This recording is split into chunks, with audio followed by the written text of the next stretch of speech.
माता की, भारत माता की जय जय श्री राम, जय जय श्री राम।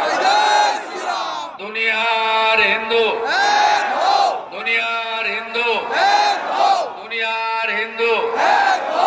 আমাদের মিছিল তো শেষই হয়নি, রাজাবাজারের ওপাশে পিছন। যাই হোক, আমরা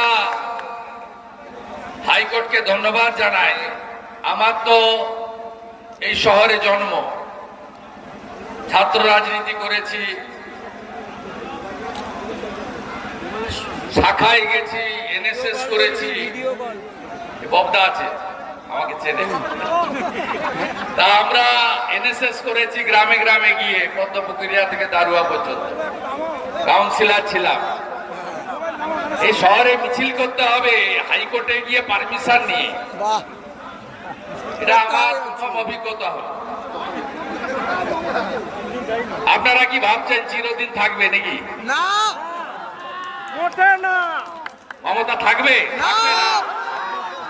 থাকবে না। 10 মাস পরে মমতা থাকবে না।